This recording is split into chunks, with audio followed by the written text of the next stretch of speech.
Hello అందరికీ welcome to హరిత talks. ఈరోజు మనం వినబోయే కథ తండ్రి కొడుకు 3వ భాగం.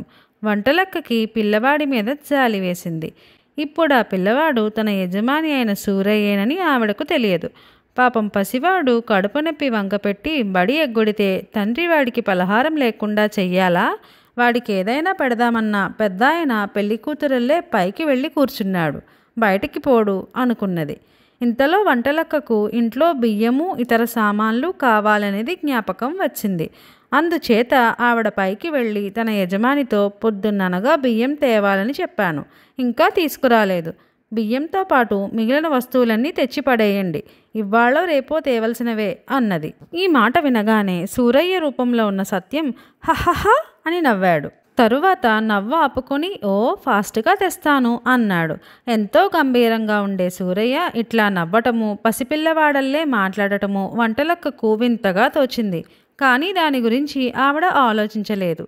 సత్యం కుర్చీలో నుంచి లేచి తన జేబీలో ఉన్న తాళపు చెవులతో బీరువా తెరిచి అందులో ఉన్న నోట్లన్నీ చాలాసేపు ఎంచుకొని చాలా నోట్లను జేబులో పెట్టుకుని బయటికి బయలుదేరాడు. తన యజమాని గడప దాటగానే వంటలక్క సత్యం సత్యం అని పిలిచింది. కానీ ఎక్కడా సత్యం అలికిడి లేదు. తండ్రి ఇంట్లో లేని సమయంలో సత్యం ఎక్కడున్నా చుట్టుపక్క ఇళ్ళు కూడా సందడిగా ఉండేవి. అటువంటిది ఇల్లంతా నిశ్శబ్దంగా ఉంది. సత్యం సత్యం అంటూ వంటలక్క ఇల్లంతా వెతికింది. చివరకు సత్యం వాళ్ళ నాన్నగారి ఆఫీసు గదిలో బల్ల ముందర పెద్ద కుర్చీలో కూర్చొని ఏదో ఆలోచిస్తున్నాడు. ఎన్ని పిలిచినా పలకవేం అన్నది వంటలక్క. సూరయ్య ఉలిక్కిపడి తల ఎత్తి చూసి మొహం చిట్లించి నన్నిట్లా తగులుకున్నావేం? పోయి నీ పని చూసుకో అన్నాడు. నే చెబుతున్నా ఇది నీ మంచికి రాలేదు. రాను రాను నీకు ఈడుకు మించిన మాటలు వేషాలు వస్తున్నాయి అంటూ వంటలక్క లోపలికి వెళ్ళి ఒక పళ్ళెంలో గారెలు ఆవడలు తెచ్చి బల్ల మీద పెట్టింది. వాటిని చూడగానే సూరయ్యకు మొదట భయం వేసింది. కానీ కడుపులో దహించుకుపోతున్నట్లు అనిపించింది.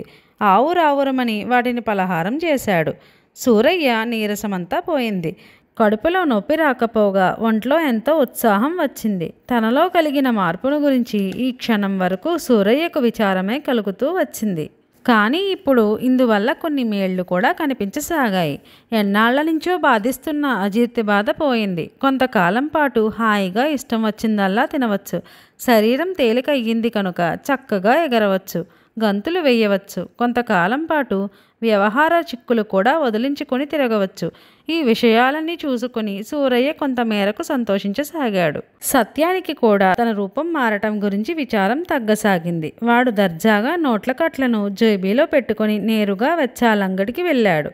షావుకారు సుబ్బయ్యతో ఏ విధమైన బేరమూ ఆడలేదు. వంటలక్క చెప్పిన సరుకులన్నీ కూలీవాడి నెత్తిన ఎత్తించుకున్నాడు. సుబ్బయ్య చెప్పినంత డబ్బులు ఇచ్చేశాడు. వస్తూ దారిలో కొన్ని గాజు గోళీలు, ఒక దసరా కోతి బొమ్మ కొనుక్కున్నాడు. దారిలో అనేక మంది పెద్దవాళ్లు కనిపించి నమస్కారం పంతులు గారు అంటూ వచ్చారు. తనకే నమస్కారం పెడుతున్నారని సత్యం మొదట గ్రహించలేదు. కానీ ఆ విషయం తెలుసుకున్నాక చాలా సంతోషించాడు. వాళ్ళందరినీ మోసపుచ్చగలిగినందుకు సత్యానికి నవ్వు కూడా వచ్చింది. సత్యాన్ని పలకరించిన వాళ్లల్లో కొందరు వాడికి తెలిసిన వాళ్లే, కానీ కొందరు బొత్తిగా కొత్తవాళ్ళు.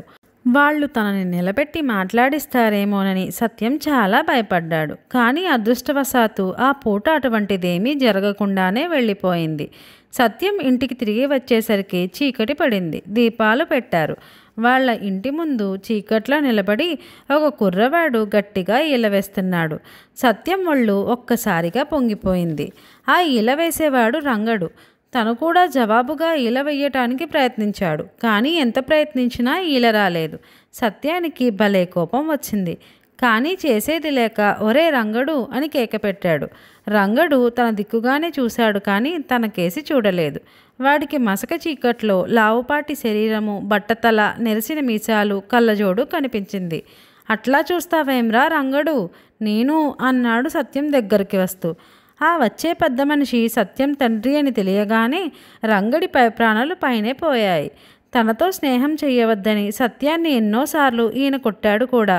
ఆ కారణం చేతనే ఎప్పుడన్నా సత్యాన్ని పిలవవలసి వస్తే రంగడు ఇంట్లోకి రాక బయట నుంచి ఒక రకంగా ఈల వేస్తాడు. ఆ ఈల విని సత్యం రంగడిని గుర్తించి బయటికి వస్తూ ఉంటాడు. ఇప్పుడు ఆ రహస్యం కూడా సూరయ్య గారికి తెలిసిపోయిందనుకున్నాడు. రంగడు చీకట్లో పడి పరుగు తీశాడు. ఎందుకురా పారిపోతావు, నేనేరా వెదవా అంటూ సత్యం కేక పెట్టసాగాడు. కానీ రంగడు వినిపించుకోకుండా పారిపోయాడు. ఏం పంతులు గారు, ఆ అబ్బాయి కోసం కేక వేస్తున్నారు అని ఎవరో పలకరించారు. సత్యం ఇక వీధిలో ఆగక గబగబా ఇంట్లోకి వెళ్ళిపోయాడు. ఆ రాత్రి సత్యం తన తండ్రి పక్కన పడుకున్నాడు. ఈ జీవితం చాలా బాగుంది, కావలసినంత డబ్బు, అందరూ గౌరవించేవాళ్లే, ఎరగని వాళ్ళు పలకరించినప్పుడు మాత్రమే చిక్కు. ఇంకా తన స్నేహితులు తనని చూసి భయపడుతున్నారు. అయినా ఈ జీవితమే బాగుంది, పిల్లవాడిగా ఉండడం కన్నా పాపం లేదు, ఈ ప్రపంచం పెద్దవాళ్లదనుకున్నాడు సత్యం. ఆ రాత్రి సత్యానికి సరిగ్గా నిద్ర పట్టలేదు. మామూలుగా 9 కొట్టగానే నిద్రపోయేవాడు. ఇవాళ రాత్రల్లా పక్క మీద అటూ ఇటూ దొర్లుతూనే ఉన్నాడు. సూరయ్య మటుకు మనసు ఎంత కలతగా ఉన్నా 9 కొట్టగానే పడుకుని వెంటనే నిద్రపోయాడు. సత్యానికి తెల్లవారక ముందే మెలకువ వచ్చింది. పక్క మీద నుంచి లేచి ఏమీ తోచని వాడల్లే ఇల్లంతా తిరిగాడు. గదిలోకి వెళ్ళి అద్దంలో తన బట్టతల మీసాలు చూసుకున్నాడు. కళ్ళజోడు పెట్టుకుంటే గాని అదైనా సరిగ్గా కనిపించలేదు. సూర్యోదయమై గంట అయినప్పటికీ సూరయ్య లేవలేదు. ఇంతలో బడి నుంచి ఒక కుర్రవాడు వచ్చాడు. వాడు సత్యాన్ని ఎరిగినవాడే. అయినా గుర్తించక, ఏవండి, మీ సత్యాన్ని పంతులుగారు పిలుచుకురమ్మన్నారు అని చెప్పాడు. సూరయ్య లేచాడు. అలవాటు ప్రకారం వంటలక్క అని కేక పెట్టాడు. కానీ వంటలక్క కేక విని కూడా పలకలేదు. ఇంతలో తన కొడుకు ఈడు కుర్రవాడు లోపలికి వచ్చి, ఒరేయ్, నిన్ను మాస్టారు పిలుచుకురమ్మన్నారు అని చెప్పాడు. సూరయ్యకు కోపము ఏడుపు కూడా వచ్చాయి. ఛీ, ఎవడ్రా నువ్వు, పో అవతలికి, నీ పంతుల్నిట్లా రమ్మను అన్నాడు సూరయ్య. కానీ సూరయ్య బడికి వెళ్ళక తప్పలేదు. బడి నుంచి వచ్చిన కుర్రవాడు గట్టివాడు. వాడంటే పిల్లలందరికీ హడలే. ఎవరు బడికి రాకపోయినా మాస్టారు వాణ్ణి పంపిస్తాడు. సూరయ్య వాడికి చిక్కి తప్పించుకోలేకపోయాడు. సూరయ్యను చూడగానే మాస్టర్ బెత్తం తీసుకొని 2 చేతుల మీద 4 దెబ్బలు కొట్టి గోడ కుర్చీ వేయించి, మీ తండ్రి గారు ఎంత పెద్ద మనిషి, ఆయనకు నీ వంటి దౌర్భాగ్యుడు పుట్టడం చాలా ఆశ్చర్యంగా ఉంది. నీ ఆటలు రోజురోజుకి మితిమీరిపోతున్నాయి. ఇక నిన్ను చూస్తూ ఊరుకునేదే లేదు. బండకొయ్య తగిలిస్తాను, ఏమనుకున్నావో అని మందలించాడు. సూరయ్యకు కళ్ళ నీళ్లు పొటపటా కారాయి. ఇంత అవమానం పొందటం కన్నా చచ్చిపోవడం మేలనిపించింది. ఆ పంతుల్ని, ఆయన చదువు చెప్పే పద్ధతిని, అక్కడ పిల్లల్ని చూస్తే సూరయ్యకు ఆశ్చర్యము కోపము కూడా వచ్చాయి. ఇదేం పంతులు, ఇదేం చదువు, పాపం సత్యం ఇటువంటి అర్థం లేని చదువు చదువుతున్నాడా అనుకున్నాడు. కాసేపు పిల్లలంతా ఎక్కాలు వల్లవేశారు. ఆ తర్వాత నెలల పేర్లు, తిథుల పేర్లు వల్లవేశారు. అంతా కలిసి అరుస్తుంటే కాకి గోల. ఆ తరువాత పిల్లల్ని అల్లరి చేయవద్దని చెప్పి పంతులు గురకపెట్టి నిద్రపోతున్నాడు. పిల్లలు అల్లరి ప్రారంభించారు. పిల్లలంతా సూరయ్య చుట్టూ మూగారు. అందరూ తనని సత్యమని పిలిచేవాళ్లే. కానీ ఒక్కరి పేరు తనకు తెలియదు, ఒక్కరి ముఖము తను ఎరగడు. ఆ సంగతి పిల్లలకేం తెలుస్తుంది? సత్యం పొగరుబట్టి తమతో మాట్లాడడం లేదనుకున్నారు. సూరయ్యను ఏడిపించడం మొదలుపెట్టారు.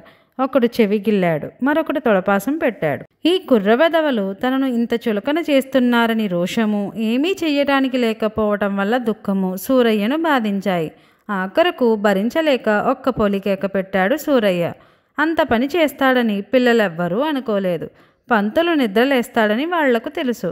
అందుచేత చప్పున ఎవ్వరి దారిన వాళ్ళేమీ ఎరగనట్లు కూర్చున్నారు. పంతులు లేవనే లేచాడు.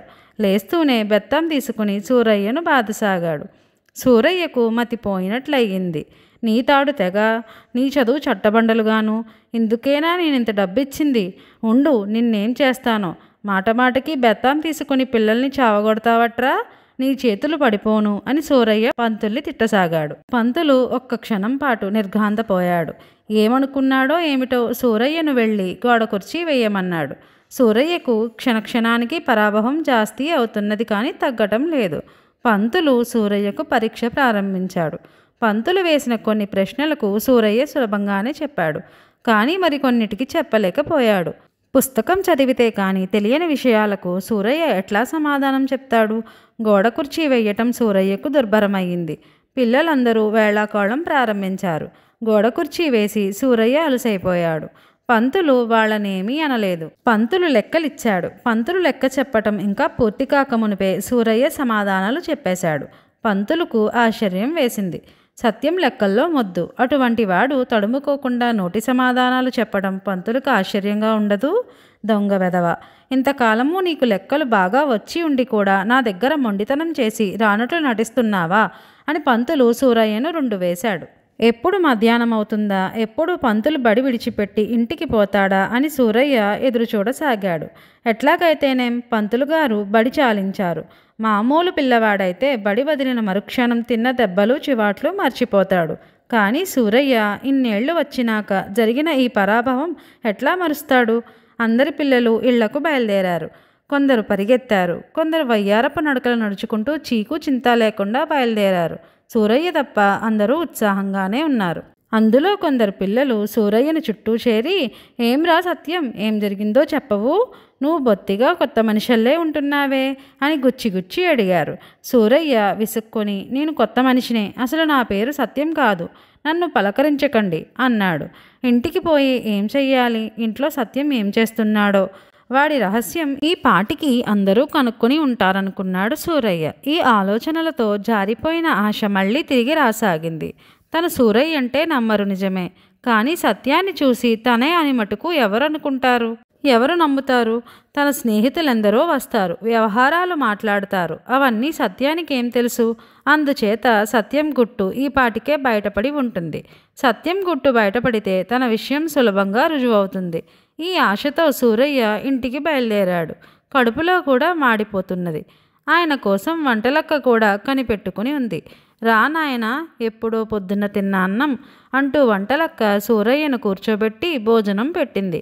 ఆయన అన్నం తింటుండగా పంతులు బాగా కొట్టాడా అని అడిగింది. సూరయ్య మొహం సిగ్గుతో ఎర్రబడింది. నా కోసం ఎవరన్నా వచ్చారా అన్నాడు సూరయ్య మాట మార్చటానికి. నీ కోసం ఎవరొస్తారు నాయనా అన్నది వంటలక్క. సత్యం విషయం వంటలక్కను అడగాలనుకున్నాడు కానీ ఎట్లా అడగాలో తెలియలేదు. అదృష్టవశాత్తు వంటలక్కే చెప్పింది. మీ నాన్నగారి కోసం చాలామంది వచ్చారు, కానీ ఆయనకు ఒంట్లో బాగున్నట్లు లేదు. ఒకరిద్దరిని చూసి మరెవరినీ చూడనని పోయి గదిలో ముసుగుతన్ని పడుకున్నారు అని చెప్పింది వంటలక్క. ఎవరెవరు వచ్చారు అని అడిగాడు సూరయ్య. వంటలక్క 2-3 పేర్లు చెప్పింది. సూరయ్య ఆదుర్ద జాస్తి అయ్యింది. గబగబా తిండి పూర్తి చేసి తన గదికి వెళ్ళి తలుపు తట్టాడు. ఎన్నిసార్లు తలుపు తట్టినా జవాబు లేదు. సత్యం, సత్యం అని పిలిచాడు. నువ్వా అన్నాడు సత్యం. తలుపు తీ, మాట్లాడాలి అన్నాడు సూరయ్య. నేనిప్పుడు నిద్రపోతున్నాను, రాత్రికి మాట్లాడదాం అన్నాడు సత్యం. సూరయ్య పెద్దగా తలుపు తీయమని అరిచాడు. కానీ నౌకరు వచ్చి సూరయ్యను రెక్క పట్టుకుని కిందకి లాక్కొచ్చాడు. నీ సంగతేమీ బాగాలేదు, అల్లరి చేస్తే మీ నాన్నగారు మక్కలు విరగ్గొడతారు అని హెచ్చరించి నౌకరు వెళ్ళిపోయాడు. సూరయ్యకు ఇంకో ఉపాయం తట్టింది. తనకు వ్యవహారాలున్న వాళ్ళందరికీ ఉత్తరాలు రాద్దామనుకున్నాడు. కానీ తన దస్తూరి చూస్తే ఎరిగిన వాళ్ళు గుర్తించేటట్లుగా లేదు. సూరయ్య దీర్ఘమైన ఆలోచనల్లో పడ్డాడు. ఎటు చూసినా తప్పించుకునే మార్గమే లేదు. మళ్ళీ కాసేపటికి బడికి పోవాలి. సూరయ్య తన సొంత విషయమే ఆలోచిస్తాడా, ఇంటి వ్యవహారాలే ఆలోచిస్తాడా? సత్యం రహస్యం బయటపడే వరకు తన సంగతి ఎవ్వరూ పట్టించుకోరు. అంతదాకా తను ఎక్కడికైనా పారిపోతే చాలా చిక్కులు వదిలిపోతాయి అనిపించింది. ఈ సంగతి సత్యానికి తెలిస్తే పోనివ్వడు. డబ్బు దొరికే ఉపాయం లేదు. డబ్బు లేకుండానే పారిపోదాం అనుకున్నాడు సూరయ్య. వంటలక్క గాని ఇంట్లో నౌకర్లు గాని చూడకుండా ఇంటి నుంచి బయటపడి స్టేషన్కేసి నడిచాడు సూరయ్య. మధ్యాహ్నం 2:30కు ఒక బండి ఉంది. అది ఎక్కడికి పోవచ్చో, ఎక్కడికి పోవాలో, ఏం చెయ్యాలో అనేది సూరయ్య ఆలోచించలేదు. తరువాత ఏం జరిగిందో అనేది మనం వచ్చే కథలో తెలుసుకుందాం. మరిన్ని చక్కటి కథలు వినడానికి హరిత టాక్స్ని సబ్స్క్రైబ్ చేయండి. మీకు ఈ కథ నచ్చినట్లయితే లైక్ చేయండి. మీ ఫ్రెండ్స్ అండ్ ఫ్యామిలీకి ఈ వీడియోని షేర్ చేసి మన హరిత టాక్స్ని ఇంకా ఎంకరేజ్ చేస్తారని కోరుకుంటున్నాము. Thank you.